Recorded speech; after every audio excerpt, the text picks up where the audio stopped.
ಹರದೂರು ಗ್ರಾಮ ಪಂಚಾಯಿತಿ ವ್ಯಾಪ್ತಿಯ ಹರದೂರು ಕಾಜೂರು ಉರುಸಿಗೆ ಮಸ್ಜಿದುನ್ನೂರ್ ಮಸೀದಿಯ ಧರ್ಮಗುರುಗಳಾದ ಅಬ್ದುಲ್ ಹಕೀಂ ಅನ್ಸಾರಿ ಅವರು ಚಾಲನೆ ನೀಡಿದರು. ಕಾಜೂರು ಉರುಸ್ ಮಕಾಂನಲ್ಲಿ ಧ್ವಜಾರೋಹಣ ನೆರವೇರಿಸಿದವರು ಉರುಸ್ ಯಶಸ್ವಿಯಾಗಿ ನಡೆಯಲು ಪ್ರಾರ್ಥಿಸಿದರು.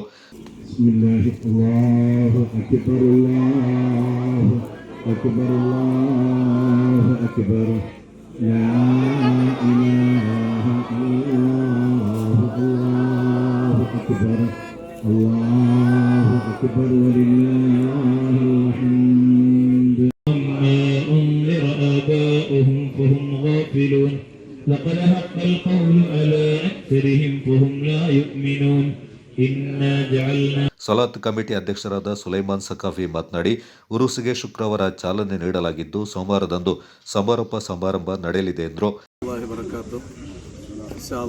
വെള്ളിയാഴ്ച ജുമാ നിസ്കാരത്തിൻ്റെ ശേഷം ബഹുമാനപ്പെട്ട പ്രസിഡന്റിൻ്റെയും അതുപോലെ തന്നെ ഖത്തീബ് ഉസ്താദിൻ്റെ നേതൃത്വത്തിൽ പതാക ഉയർത്തൽ നടന്നു. ഇനി ഇൻഷാ അല്ലാഹ് ശനിയാഴ്ച, ഞായറാഴ്ച, തിങ്കളാഴ്ച വളരെ അതിഗംഭീരമായി ഇവിടെ ഉറൂസ് നേർച്ച നടക്കുകയാണ്. അതുപോലെ തന്നെ സ്വലാത്ത് വാർഷികവും നടക്കുന്നുണ്ട്. എല്ലാവരും ഈ പരിപാടിയിലേക്ക് വളരെ അധികം വന്ന് സഹകരിക്കണമെന്ന് അറിയിക്കുന്നു.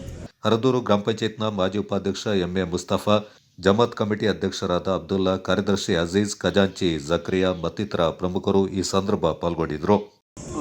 ವರ್ಷಂಪ್ರತಿ ನಡೆಸಬರ್ತಿರುವ ನಮ್ಮ ಹರದೂರು ಕಾಜೂರು ಉರುಸು ಈ ವರ್ಷವೂ ಕೂಡ ಏಪ್ರಿಲ್ 3, 4, 5, 6ರಂದು ನಾವೆಲ್ಲ ಊರವರು ಸೇರಿ ತೀರ್ಮಾನಿಸಿ ಇವತ್ತು ನಾವು ಧ್ವಜಾರೋಹಣ ಮಾಡಿರ್ತೀವಿ.